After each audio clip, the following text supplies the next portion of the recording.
Hey, what's up, everybody?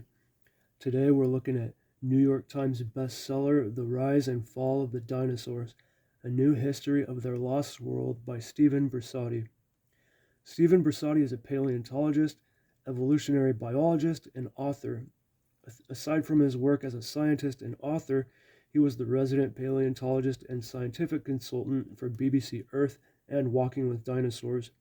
And just last year, he wrote The Rise and Reign of the Mammals, which you'll probably want to get after reading this one. First of all, just take a look at that cover. This is a depiction of a time and place talked about in the book called Hell Creek, Montana, and this was just before the meteor came that caused the end Cretaceous extinction. This is gorgeous work with textured lettering, and if you look closely at the T Rex, you can even see that he's got proto feathers. Yeah, that's one of the things that this book clears up.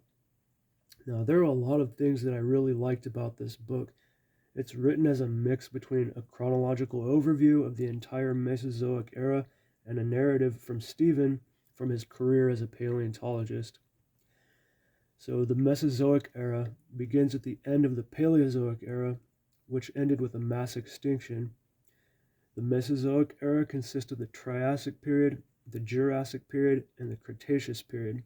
Something Stephen does so well with this book is to show how different niches were filled by different life forms throughout each of these different periods in different places around the world. That really made this book interesting for me. I was fascinated by how Stephen shows the reader how the changing environmental conditions and the splitting of Pangea governed the way everything evolved. Stephen takes us from the first dinosaurs in the early Triassic and their struggle with the Pseudotsuchians through the extinction event of the Triassic-Jurassic boundary, where the dinosaurs would come to dominate, claim dominion over every corner of the world, and radically diversify, filling niches, through the height of the dinosaur domination in the Cretaceous into their final days and beyond. This book also excels in providing perspective. The time of the dinosaurs is associated with three of the Earth's five mass extinction events. The only dinosaurs that survived into the Cenozoic era were some of the birdline dinosaurs. And as a human, it really illustrates how we don't own this planet and we're not guaranteed a future here. Any number of things could change and make the Earth inhospitable and even take us out. Today, there's a lot of talk about calling our time in Earth's history the Anthropocene because the changes that are happening now are largely due to human activities, and it wouldn't take a lot of imagination to see how we could be the arbiters of the next mass extinction. But we'll save that discussion for another book review. Another thing the author did well was going into how the specific anatomical details of each dinosaur played into how they lived with respect to the land and the other life forms. Stephen goes into rich detail on anatomy, especially with the T-Rex. We happen to know quite a lot about the T-Rex because they attract so much attention from scholars. And I believe Stephen's specialty is the evolution of carnivorous dinosaurs, so the book contains a lot of information in this area. This book is structured in such a way that Stephen will be taking the reader through history in a specific period and describe what life was like for the different creatures, and he'll transition into either his personal work in a way that relates to the topic or the work of other paleontologists in a way that relates to the topic.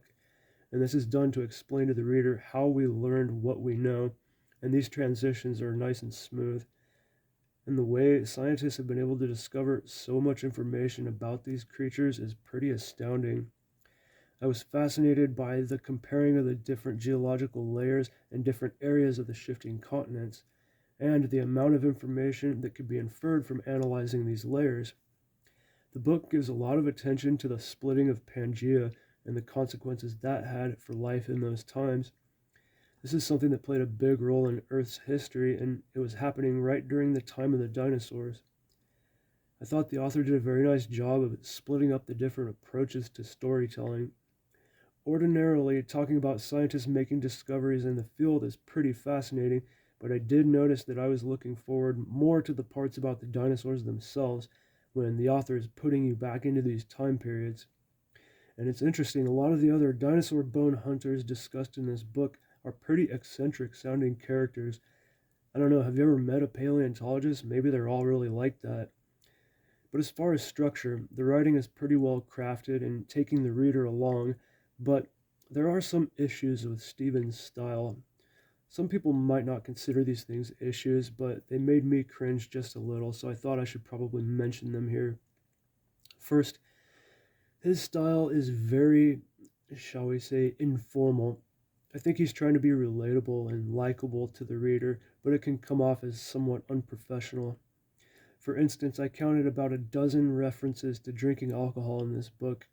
It gave me the feeling that this was the author's preoccupations coming through into his writing, like he was constantly craving a drink, so he used any reason to bring it up in the writing. Between that and his descriptions of some of the other paleontologists, he makes them sound like they like to party a lot. The other thing was, while he does a nice job immersing the reader with his descriptive writing, it does have a bit of a problem with cliche and hyperbole. As an example, he has a habit of calling a lot of things razor sharp. And maybe that's not a big deal, but for me it did cause me to question the credence they ought to have towards the thing he's saying. Another thing that kind of annoyed me was some of his treatment in the T-Rex. He kept referring to the T-Rex as if it was some kind of evil demon, always using words like evil, sinister, calling it a monster, the nightmare haunter. Those are just a couple of the things he said about the T-Rex, and I'm thinking that it just sounds like such an anthropocentric view. Yeah, we'd be terrified of the T-Rex, but it's just another creature executing its evolutionary programming to try to stay alive. It wasn't evil, and it wasn't sinister as it was killing something. It killed because that's part of eating, just like a fox or an otter or any other carnivore. I understand that he wanted to sensationalize the subject to make his writing more exciting, but I didn't really appreciate it too much, and I thought it made the writing feel a bit juvenile. One last truly minor nitpick. He says that this one dinosaur had this feature that could only possibly serve one purpose, and then he goes and lists two purposes. I thought that was kind of funny. It's probably something that should have been picked up in editing. So if you can get past these minor criticisms, this really is an excellent book. For everything I didn't like about the book, there were 10 things that I did like. You get to hear about all the dinosaurs we all love and learn what they were doing in each time period. It also has some really nice artwork and some black and white photos in it, which I think really add a lot. So this book was definitely worth buying, and I'd like to get his other book, The Rise and Reign of the Mammals. The Rise and Fall of the Dinosaurs is full of interesting information, and it will make you want to go dig up some dinosaur bones. It'll also help you to reflect on the reality that these creatures really existed. This planet that we're so intimately familiar with is the very same planet once populated by these creatures.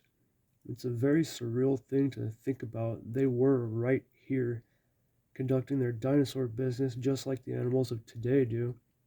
And the planet may have looked different back then, but this was taking place right in the same locations that we occupy now, as evidenced by the fossil remains we've found all over the world. Dinosaurs were filling niches and diversifying millions of years before humans arrived on the scene. This book succeeds in taking you back into history to the time when dinosaurs were a reality. And the book will keep you busy for a while. It's pretty good size at about 350 pages, plus another 50 pages of endnotes. It'll give you a lot to think about. Consider all the diversification the dinosaurs were able to achieve during their time on Earth. What if they were never wiped out? How would that have impacted the mammals or the bird lines of evolution?